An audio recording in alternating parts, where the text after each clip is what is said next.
Hello, and thank you for joining us today. My name is Alan Meyer. I'm the Chief of RCR Wireless News. And joining me today is Alan Berrey, who is the co-founder of Scratch Wireless. Alan, thanks for joining us today. We appreciate it.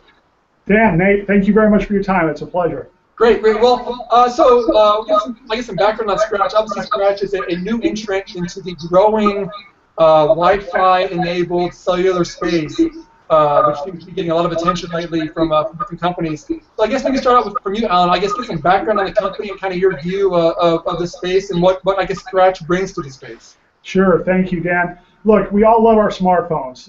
Kids love them, professionals love them, students love them, we all love them. There's one element of our smartphones that we don't like at all, and that's the bill. These things cost, they cost a lot of money, right? Too much money, in fact. And so there's a lot of players in this space, and you and I talked about this, right, that actually are trying to bring the price of a cell phone service down. But when we started this idea about 4 years ago, we said, well, why do they cost anything at all? I mean, there's all kinds of things that we use over the internet that are free. I mean, it's digital. Everything is digital. So why does telecommunications have to cost so much? So we created Scratch Wireless from the ground up simply to provide free mobile phone service. That's it.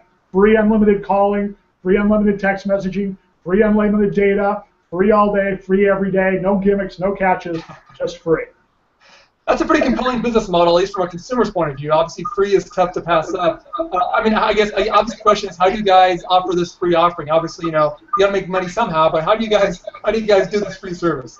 Yeah, it's a good question that our investors are interested in do as well. Sure. Yeah. No. Look, one of the things that we did when we started this company is we simply looked at the telecommunications industry and we said, why does it cost so much? I mean, these guys are spending so much money. All the big guys in the telecommunications space are spending money on, networks and spectrum and retail locations and all kinds of stuff. And we said, look, first of all, we're just eliminating all the costs, no costs. So it costs us very little to provide the service free because we invested all of our resources into making the solution scalable and free on an incremental basis. So we decided, look, let's just give the service away. So what we did is we implemented this through what we're calling Wi-Fi first, which means that your mobile device is adjusted or modified in such a way that it's using Wi-Fi as its primary network rather than the cellular network. And so whenever you're on Wi-Fi, which is most of the time, especially for you and I, right, your connection and your services are always free.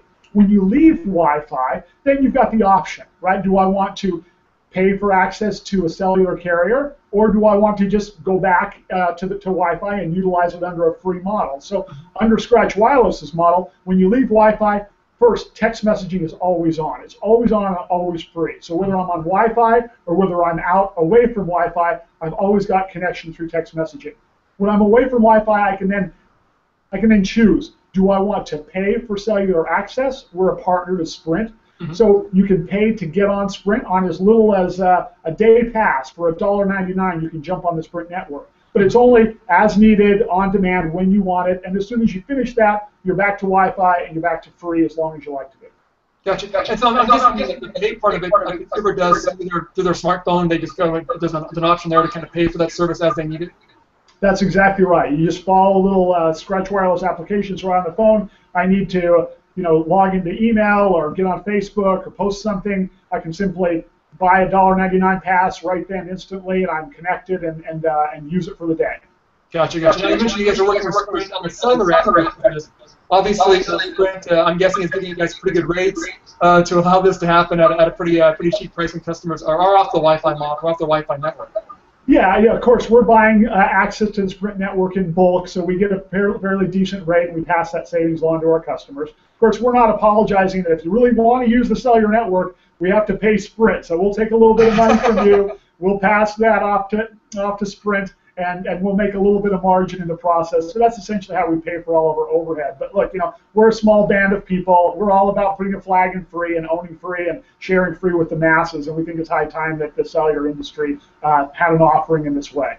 Yeah, gotcha. And I think a couple of the companies that kind of playing this space a bit on. I think they also work with Sprint. So it does seem like Sprint is a pretty open company to work with, at least when it comes to this kind of business model. They seem like they're pretty open and free with this. Oh, yeah. Sprint has been a great partner. We're thrilled with our relationship there.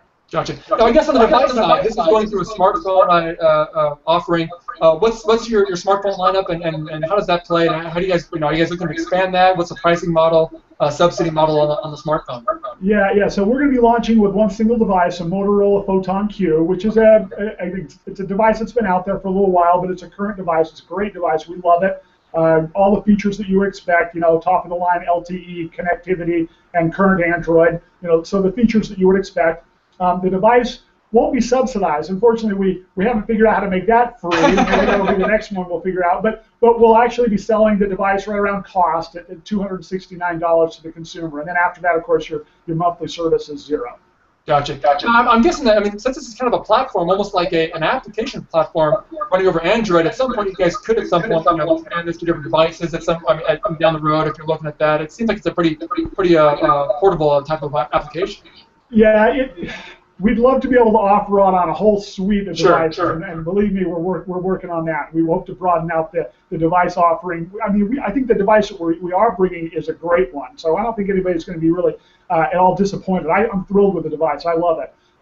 But this is a little bit more than just an app, right? Okay. Unfortunately, we did a lot of engineering research originally to say, how can we provide a free mobile offering? And believe me, if we could put it in an app format and make that seamless experience between Wi-Fi and cellular and make your calling and your text messaging feel just as native over Wi-Fi as they are over cellular, we would have done it in spades. But as it turns out, you got to get into Android. You got to get into the operating system layer. And that's a little bit different engineering than just a standard application.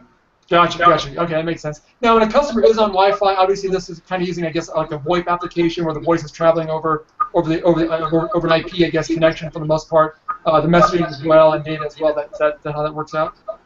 Yeah, it is voice over IP. Okay. So, but when you go into the phone, as soon as you open up your dialer application, the standard phone app in Android, you simply dial the 10-digit number and it connects the call. From you, it doesn't even really feel any different than making a standard cellular call. That's some of the things that we had to do underneath to enable that to make it feel good, feel the same. The other thing that you'll notice, however, is your voice quality when you go onto our Scratch Wireless Wi-Fi calls. Depending upon your Wi-Fi, if you have good Wi-Fi like you and I have right now, your voice quality is going to be far superior to what you experience over cellular. Gotcha. Okay. Now, I guess, again, this is kind of a market that is getting more and more attention. How do you guys think maybe differentiate yourself in the market? Are you guys doing some marketing aspects, or how do you guys try to, I guess, get the name out there, again, competing with some of the other companies, with the big brands also? How do you guys try to, I guess, differentiate yourself in the market? Yeah. Look, I believe that there is a ton of opportunity here because nobody's in free. So far, we haven't been able to find anybody that's offering free unlimited voice, free unlimited data, free unlimited text messaging, free all month, no gimmicks. It just goes, right? So right now, we're not, as noisy as the cellular industry is, yeah. This space, however, is just completely wide open. And candidly, it's a little bit surprising how vacant this space is for us, and I'm sure someone else will come along, but it's a tough road. So we're enjoying the space very much right now. That sounds good. Well, I guess maybe a question. I guess maybe some sort of challenges you guys might expect from this service. Obviously, maybe scalability. Are there any concerns that if this really takes off, you might have to bolster the back end there, the back office services, or any sort of challenges you guys expect down the road for the offering? Yeah, I appreciate that question. We've invested a lot of money into our infrastructure to scale in a couple of dimensions, right? We're building a telephone company from the ground up, and so we put a lot of money into the back end of the infrastructure to make sure it works. People expect their telephones to be on, most of the time, like all the time, right? They really expect this stuff to be on, right? So we've got a pretty robust back end to support it, and that's taken quite a bit of investment. The thing that'll be probably the bottleneck for us is simply being able to deliver the devices. People have to come. They have to buy a device from us. We've got to be able to ship it to them. We're working with Motorola at launch. We hope to broaden that out as well. But we've got to be able to get devices in people's hands. And so that could be a throttle, but Motorola knows how to make devices. We expect to be able to get plenty from them. Gotcha. And I guess maybe one final question then. Where do you see Scratch Wireless a year from now? Do you expect to have a potential customer base? If you were to look forward and best guess scenario, where would you see Scratch 12 months from now? Yeah, I wish I knew the answer to that. Look, we love smartphones. We're here just about offering free smartphone service. I don't know whether we're going to have a bunch of subscribers or not. We think that we will, simply because we think the offering is relatively compelling. Right, but we didn't build this company with the need to have Verizon and AT&T level of subscribers. We just don't. We need to have a handful of subscribers, and it'll be just fine. But we did build an infrastructure that can scale and scale very, very well. Gotcha. And obviously, like you said, the free model is definitely a compelling one for consumers. So there's definitely a public market out there for people looking for that low price point. So hopefully they'll find you guys and sign up. So, but again, Alan, we definitely appreciate the insights today. Thanks for the information on Scratch, and hopefully we keep in touch on some future innovations for you guys. Appreciate it. Thank you very much. It's nice to talk to you. All right.